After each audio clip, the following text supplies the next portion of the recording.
Y ya se encuentran en nuestros estudios los congresistas Rafael Rey y Heriberto Benítez. Con ellos vamos a conversar acerca de un tema que realmente ha sido polémico durante esta semana, la Comisión de la Verdad y la Reconciliación. Pero primero, lo ha anunciado.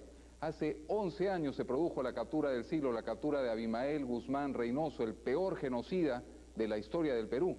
11 años recluido en la base naval del Callao, y por primera vez vamos a escuchar de su propia boca el pensamiento Gonzalo, la evaluación de lo que fueron los peores años de Sendero Luminoso que bañaron de sangre al Perú y a los peruanos. Veamos el reportaje de Maribel Toledo Campo. Mi nombre es Abimael Guzmán Reynoso. Ni fue patraña, ni ha sido aniquilado. Abimael Guzmán es quien está hablando entre ustedes. Yo soy Óscar Alberto Ramírez Durán.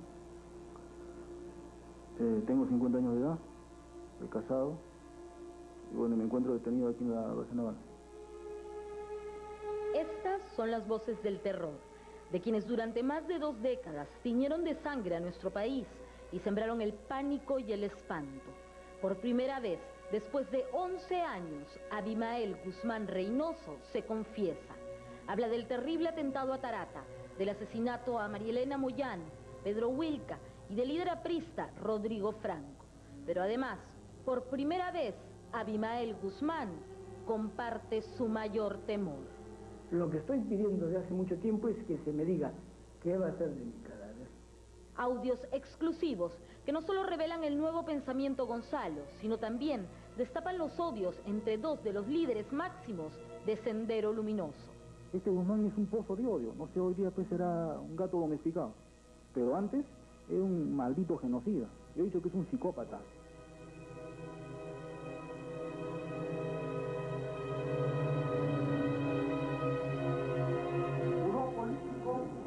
Comité Permanente de Sendero Luminoso.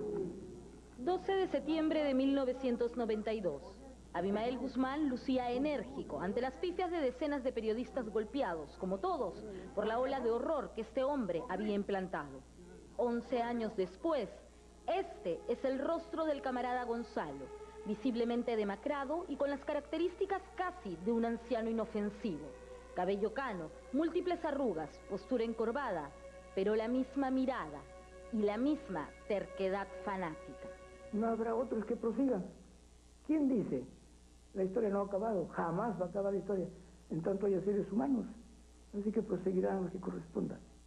El 15 de julio de este año, la subcomisión del Congreso que investiga el asesinato del líder sindical Pedro Wilca visitó la base naval del Callao.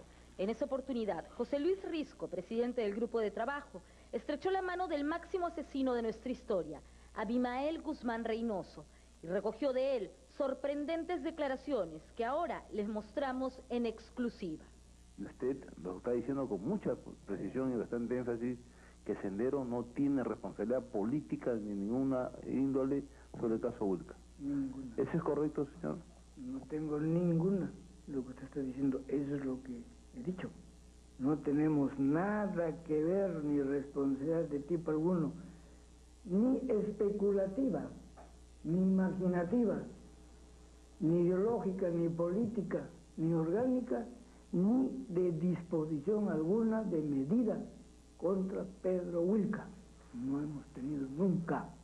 En una reunión, por lo menos, él manifestó lo siguiente, de que ese tipo era un agente de la reacción, que odiaba a los senderistas que se infiltraban en la marcha de... no se infiltraban, ¿no?, sino que participaban en la marcha de contrición civil, y que incluso filmaba a los compañeros y entregaba esas filmaciones a la policía, y que, bueno, ese tipo se había convertido en un enemigo del pueblo, del proletariado, en un esquirol, en un vendedorero.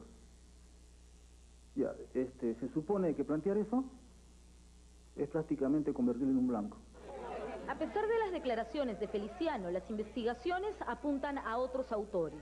La declaración del ex agente del Grupo Colina, Clemente Alayo, ha hecho que la historia tome otro rumbo.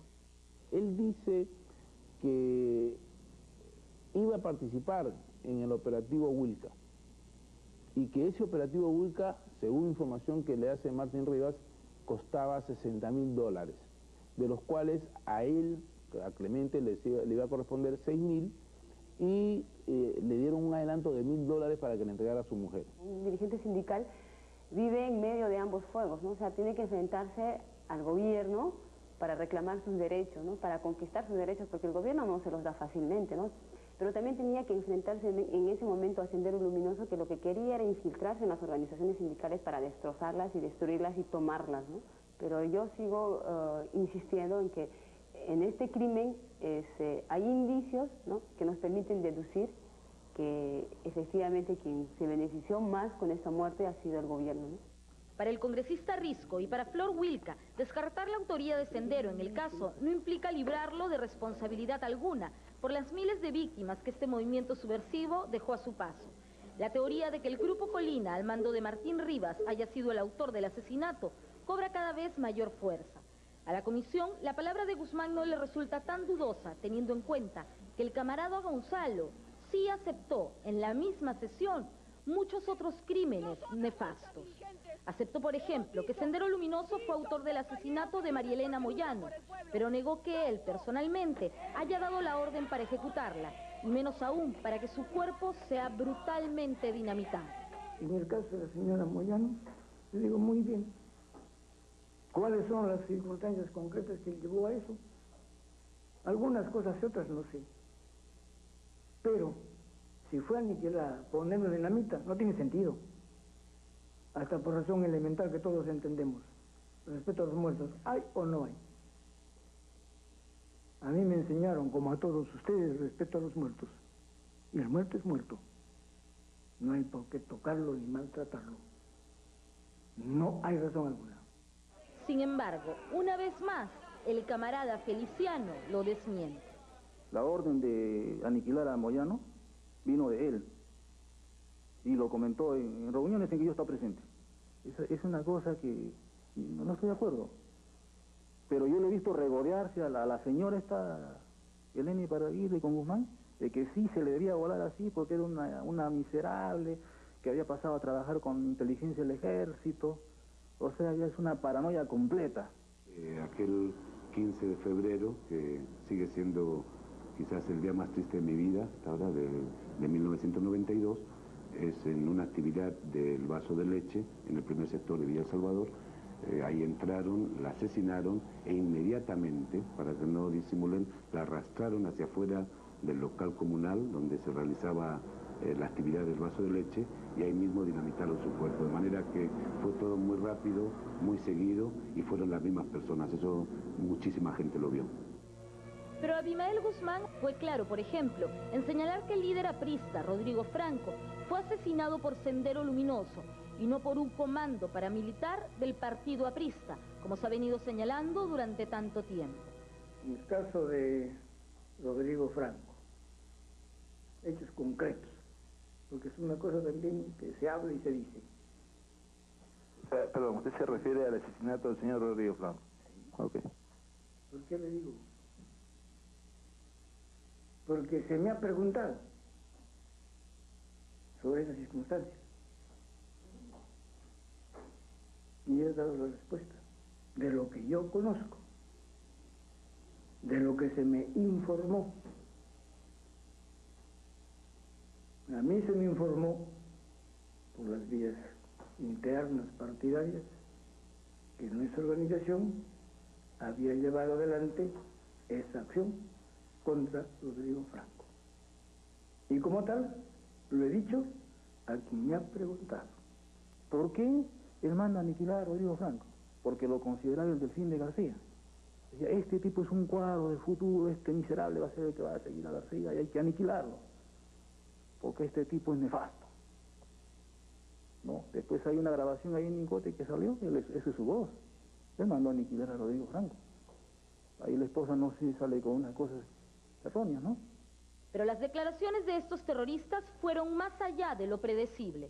En el colmo de la desfachatez, Abimael Guzmán habló también del terrible atentado en la calle Tarata.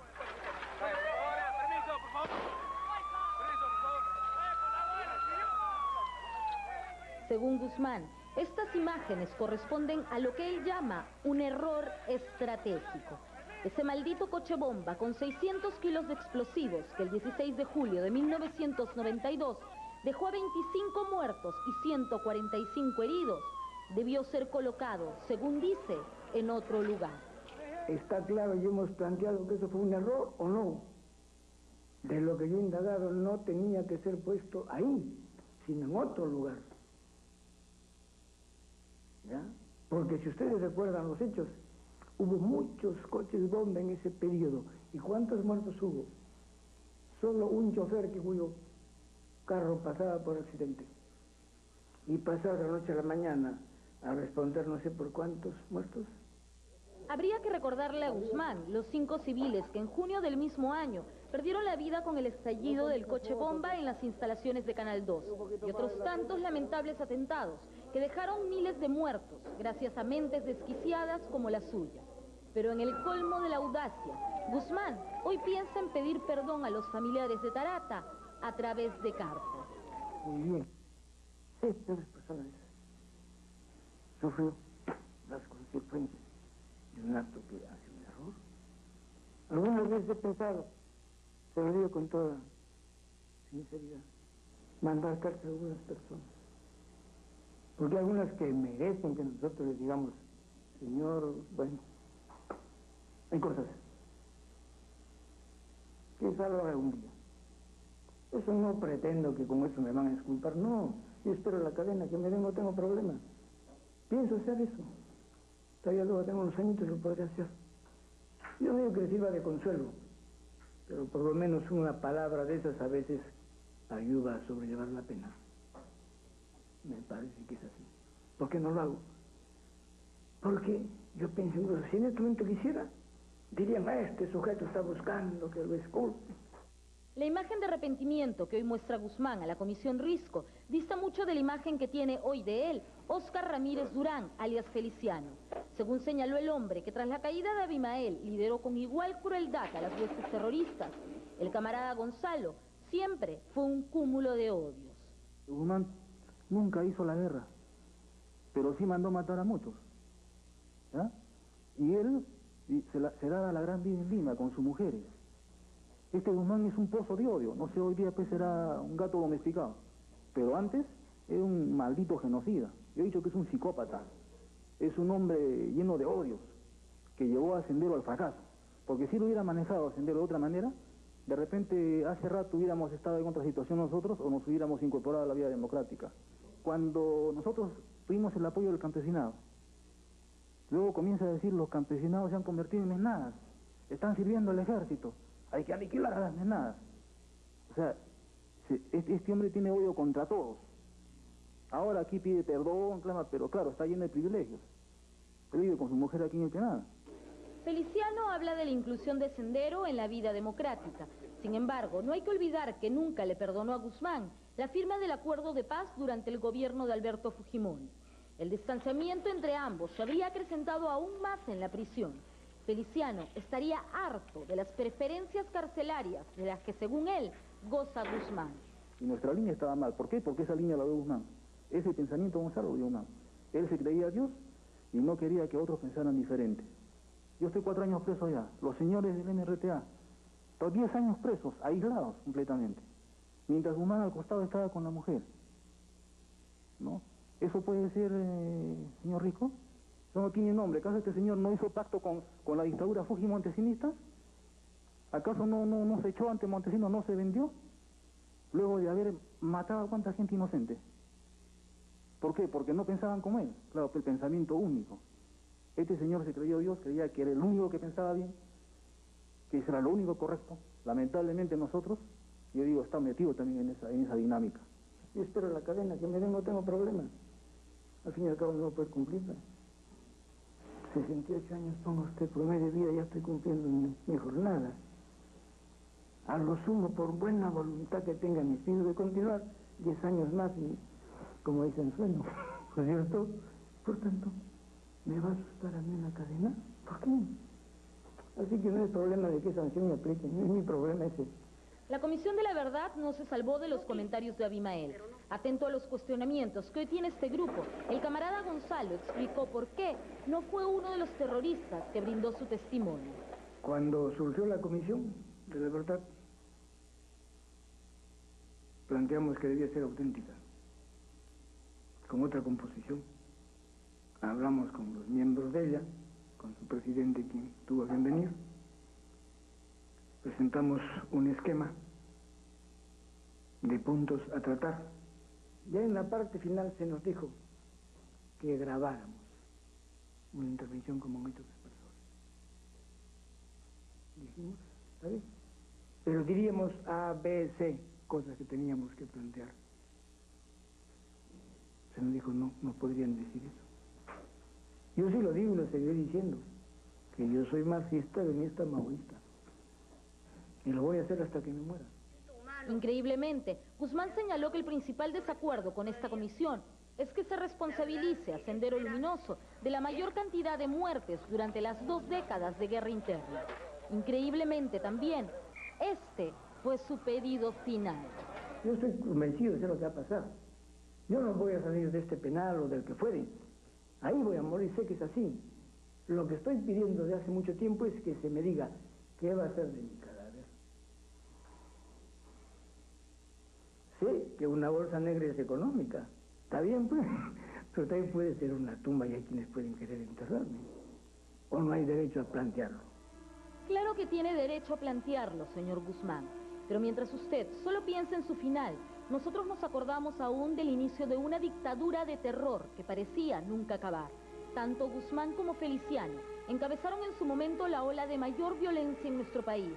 Y estos testimonios, si bien contribuyen a las investigaciones, deben ser tomados como de quienes vienen. 2 asesinos que por la proximidad a nuevos juicios pueden estar intentando manipular a la opinión pública con intereses políticos bajo la manga. Una cosa es mirar hacia adelante para continuar con nuestra historia y otra muy diferente es dar espacio a que ésta se repita.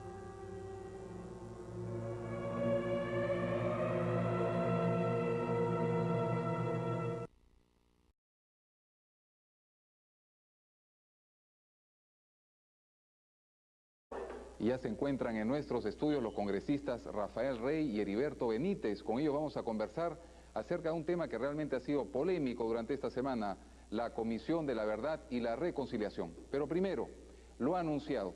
Hace 11 años se produjo la captura del siglo, la captura de Abimael Guzmán Reynoso, el peor genocida de la historia del Perú. 11 años recluido en la base naval del Callao y por primera vez vamos a escuchar de su propia boca el pensamiento Gonzalo, la evaluación de lo que fueron los peores años de Sendero Luminoso que bañaron de sangre al Perú y a los peruanos. Veamos el reportaje de Maribel Toledo Campo. Mi nombre es Abimael Guzmán Reynoso. Ni fue patraña, ni ha sido aniquilado. Abimael Guzmán es quien está hablando entre ustedes. Yo soy Óscar Alberto Ramírez Durán. Tengo 50 años de edad. Soy casado y bueno, me encuentro detenido aquí en la base naval. Estas son las voces del terror, de quienes durante más de 2 décadas tiñeron de sangre a nuestro país y sembraron el pánico y el espanto. Por primera vez, después de 11 años, Abimael Guzmán Reynoso se confiesa. Habla del terrible atentado a Tarata, del asesinato a Marielena Moyano, Pedro Wilca y del líder aprista Rodrigo Franco. Pero además, por primera vez, Abimael Guzmán